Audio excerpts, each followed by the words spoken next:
कुचिंडा रे छठ पूजा पालन सामिल हेले मंत्री रवि नारायण नायक। प्रभातर सूर्य को अर्घ्य प्रदान करी आस्था एवं संस्कार पर्व छठ पूजार समापन हो जाइछि। कुचिंडा छठ पूजा कमिटी पक्षर खल्ला नदी कूल में आयोजित होता यह छठ पूजा सूर्य को अर्घ्य प्रदान करने आज छठ घाट में प्रबल भीड़ देखा मिलता। 4 दिन चलता यह पूजा सूर्य को अर्घ्य अर्पण कर छठ पूजा अवसर में आज खल्ला नदी कूल में थिला लोकारण्य।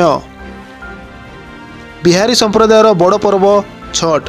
बिहारी संप्रदायर प्रत्येक विवाहिता महिला यही पर्वटी को पालन करथांती।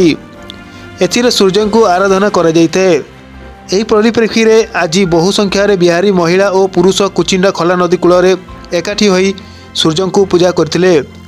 4 दिन धरी यही पर्व को पालन करा जायते। प्रथम दिन को नहाखा कहा जायते। एही दिन रे नदी रे गाधोइबा परे घर को पानी रे संपूर्ण धुआ जायते। तापरे भोजन ग्रहण करा जायते। द्वितीय दिन को खराना कहा जायते। दिन बेला पूरा उपवास रहिबाकू पड़े। महिला माने सूर्यास्त पर भात पूरी एवं खीरी आदि करिथांती। एहा परे 36 घंटा पर्यंत पूरा उपवास रहिबाकू पड़े।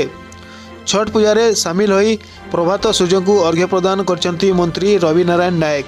छठ पूजार सबुरु बड़ महत्व है सर्वशक्तिर आधार सूर्यदेव को पूजा अर्घ्य होता है।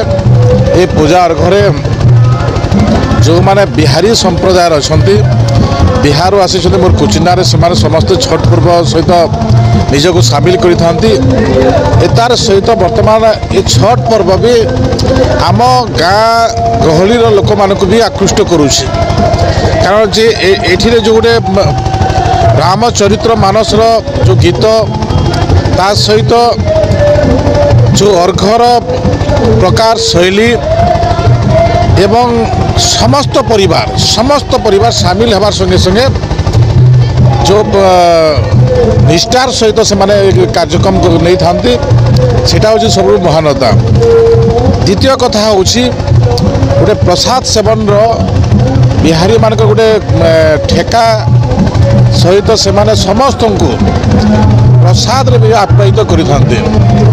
ये जो पर्व अच्छी ये पर्व भी गोटे महानता अच्छी। आओ ये संस्कृति भीतर ये पर्व को केवल ए बिहार कह जापे जो भी कम बिहारी अच्छा से अंचल समस्त लोकर सहयोग भी ये पर्व पालन होची। तेणुक ये गोटे महान संस्कृति भारत वर्षर।